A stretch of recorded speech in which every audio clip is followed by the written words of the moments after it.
Здравейте! В това видео ще разгледаме как се намира колко често се среща една цифра в дадено число.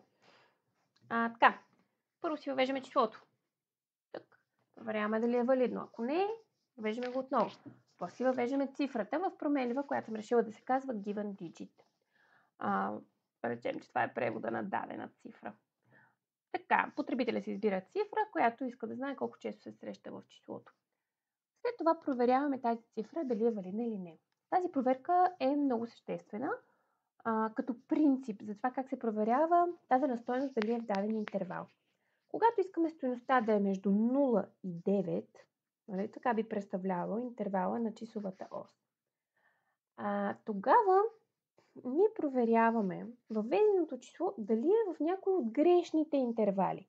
И ако е в някой от грешните интервали, го въвеждаме отново. Друго ключово нещо за тази проверка е, че проверката за двата интервала, дали е по-малко от 0 или е по-голямо от 9, се свързва с или. Това е изключително важно, защото няма как, когато двата интервала се разминават в две абсолютно различни посоки, е невъзможно да имаме цифра, която да е в число, стойност. Имаме стойност, която да е и в двата грешни интервала. Нали? Няма число, което да е по-малко от 0 и по-голямо от 9. И една такава проверка би била абсолютно безсмислена. Нали? Никой няма да стане това вярно, общо като условие, защото винаги поне едното ще е грешно. Това е много важно да се свърже с или. Или едното, или другото.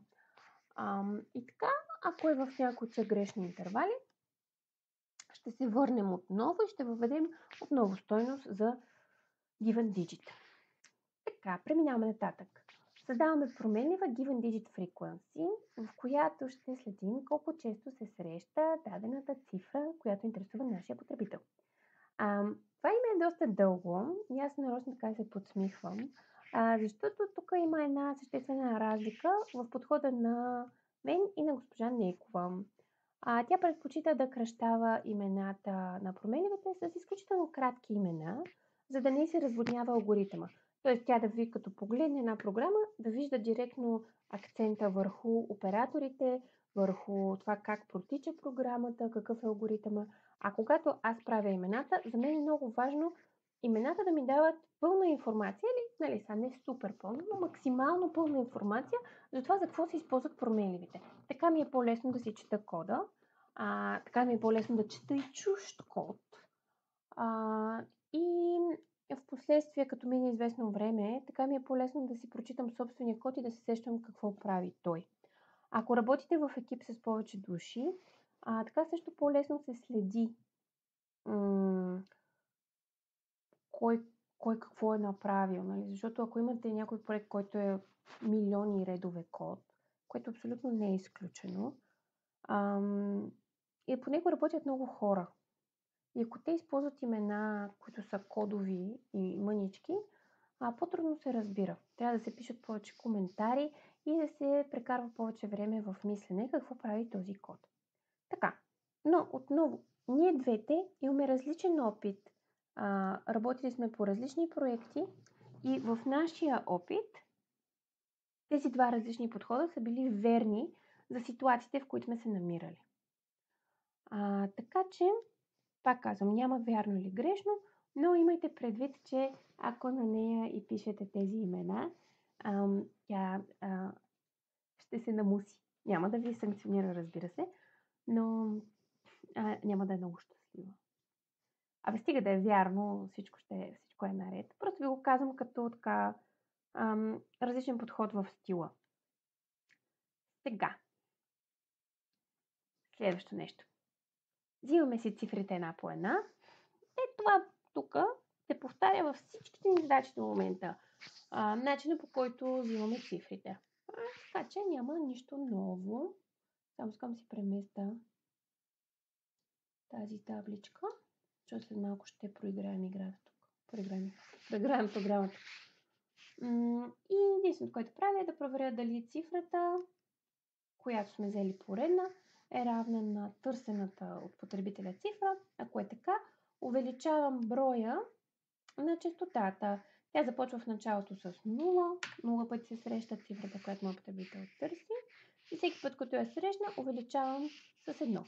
Сега, това тук е нещо ново. До сега не съм го правила в видеята. Понеже наистина името на променливата е голяма, ако трябва да напиша given digit frequency е равно на given digit frequency плюс 1, ще стане е такова и няма да мога да си го събера на екрана дори. Така че, това, което аз съм направила тук, е след името на променливата да напиша плюс-плюс. Това е оператор за увеличаване с 1 на дадена променлива. Не сме го учили до момента, но ето сега го учим. Като напишете името на променливата плюс-плюс, това увеличава променливата с 1. И сега като проиграем ще видите как се случва точно. Завъртаме си цикъла и така, докато не стигнем до последната цифра на n и не я обработваме и после излизаме от цикъла и извеждаме честотата като резултат. Нека да пробваме с някакъв пример.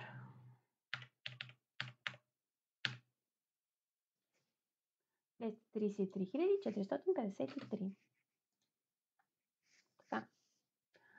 Търсената цифра очевидно ще е 3. Това нарочно съм я повторила. Така, започваме с тази проверка. Да, тя е вярна. Числото не е нито по-малко от 0, нито по-голямо от 9. Значи това условие тук е грешно. И отиваме към създаването на брояча. Проверяваме n дали е по-голямо от 0. Дали е по-голямо от 0. Взимаме последната цифра, която е 3. Делим числото на 10.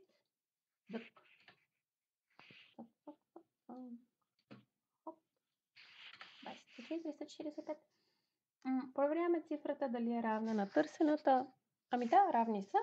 И затова увеличаваме given digit frequency с 1. Добре, сега трябва да призная, че това име наистина много дълго.